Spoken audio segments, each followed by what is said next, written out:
বোমা বারুদ বাংলা সবই যেন এক সারিতে। চৌঠা জুন নির্বাচনের ফল প্রকাশের আগে দিকে দিকে সন্ত্রাসের ঘটনা, কখনো আক্রান্ত শাসক দল, কখনো বা আক্রান্ত বিরোধীরা।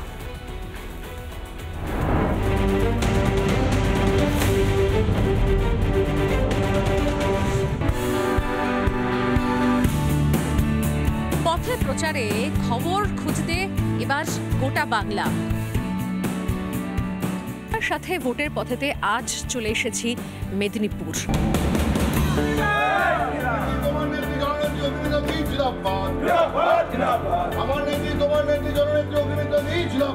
নতুন কেন্দ্র দিদি, তার মাঝখানে টানা প্রচার এবং দেখলাম প্রচারের মধ্যে সমস্ত গ্রামীণ প্রত্যন্ত প্রান্তগুলো ঘুরে দেখাচ্ছ, প্রায় একদম ডোর টু ডোর ক্যাম্পেইন চলছে রাদার। হ্যাঁ, তো কিরকম মনে হচ্ছে, কি অবস্থায় রয়েছে এখানকার মানুষ? দেখুন, মানুষ মানে এখানে এত উচ্ছ্বাস, এবং আমার মনে হয় শুধু মেদিনীপুর লোকসভা নয়, সারা পশ্চিমবঙ্গ, সারা ভারতবর্ষ জুড়ে মানুষের উচ্ছ্বাস, ভালোবাসা ওই একটি মানুষের জন্য, সে হচ্ছে নরেন্দ্র মোদী।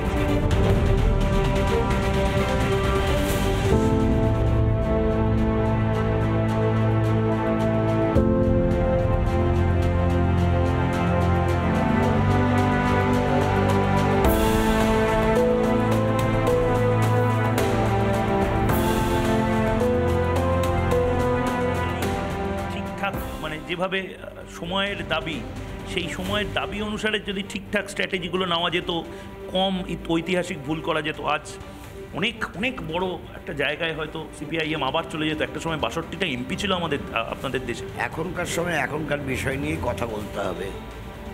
কবে শুদ্ধ গাওয়া ঘি দিয়ে ভাত খেয়েছিলাম, সেটা এখন খাচ্ছি না, তাই হাতটা একটু শুকে দেখি, এরকম রাজনৈতিক দর্শনে আমরা বিশ্বাস করি না।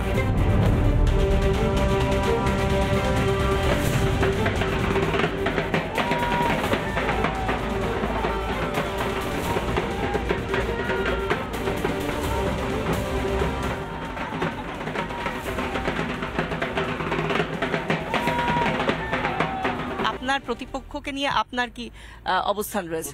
ওর সঙ্গে পরিচয় নিয়ে আমি দেখতাম একটু মানে পক্ষ ছোঁড়া, সেইভাবেই কথা বলে, সেরকমই কথা বলে। তো এছাড়া আর কি বলবো, আমি এসব প্রতিপক্ষ সম্বন্ধে আর কোনো মন্তব্য করতে রাজি নেই।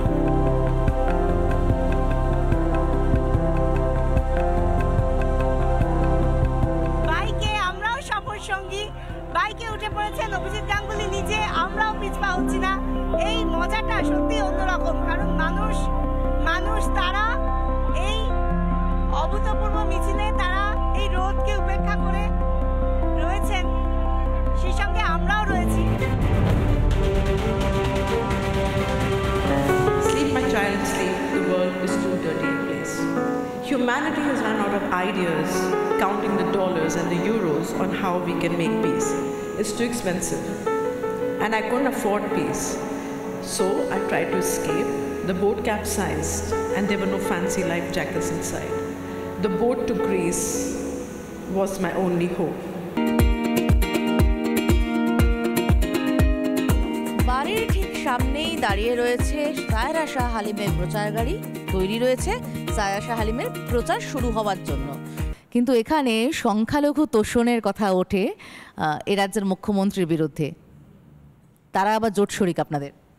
মমতা ব্যানার্জি কম্পিটিটিভ কমিউনালিজমতে এনগেজ করছে, এটাই আমি ভাবছি। আপনি যা দেখছেন, ওনার ভারতীয় জনতা পার্টির সাথে একটু কম্পিটিশনের ব্যস্ত হয়ে যাচ্ছে।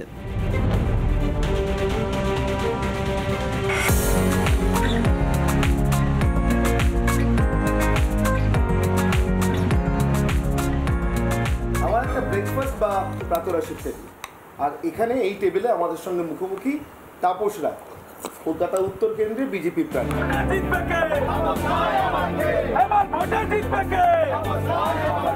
আমার অনেকদিন আগেই উচিত ছিল তৃণমূল ছেড়ে বিজেপিকে আসা।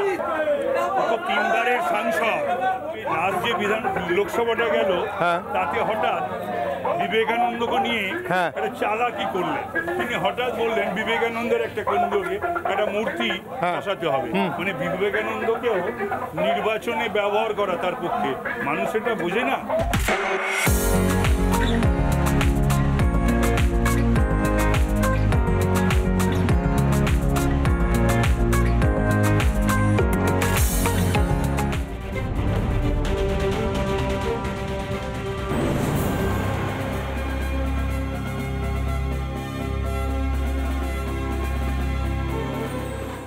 দেবশ্রীদি দক্ষিণ কলকাতায় লড়তে এসেছেন, যেটাকে বলা হয় তৃণমূলের সবথেকে বড় গড়। আপনি বরাবরই এই রাজ্যে বিজেপির একেবারে সামনের সারির মহিলা নেত্রী, শুধু মহিলা নেত্রী নন, সামনের সারির নেতা নেত্রীদের অন্যতম। দক্ষিণ কলকাতার মতন এই রাজ্যের শাসক দলের গড়ে আপনাকে পাঠিয়ে কি বার্তা দল তৃণমূল নেত্রীকে দিতে চাইল? এটাই যে গড় বলে বর্তমান দিনে আধুনিক ভারতবর্ষে কিছু হয় না, ওটা একসময় কংগ্রেসের তৈরি করা ধারণা ছিল, সেই এখানেও সেটা বোঝাতে এসেছি। গড় বলে কিছু হয় না, কাজ করো, জনতার জন্য কাজ করো, টিকে থাকো।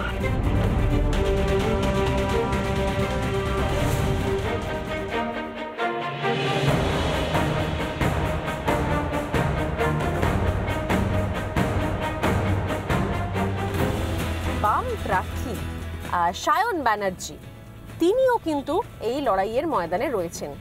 সেই জায়গা থেকে আমাদের আজকের গন্তব্য তমলুক। আশীর্বাদ করে দিতে হবে। নমস্কার, সায়ন ব্যানার্জি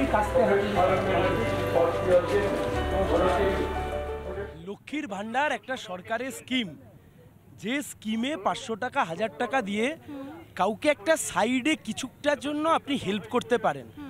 কিন্তু খুব সত্যি কথা, 500-1000 টাকায় কোনো তৃণমূলের নেতার বইয়ের কি সংসার চলে? আসলে এমনভাবে একটা সরকার চলছে যার বাজেট পাশে চাই বন্ধু, যার বাজেট মুখ্যমন্ত্রী তৈরি করেন ট্রেডমিলে হাঁটতে হাঁটতে, কিন্তু মানুষ আজকে ফেড আপ হয়ে গেছে তৃণমূলের।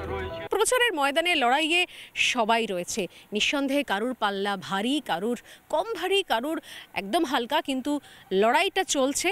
আপাতত শান্তিপূর্ণভাবে প্রচারও চলছে। এখন দেখা শেষ বেলায় যে আসলে কে কতটা এই লড়াইয়ে এগিয়ে থাকতে পারে।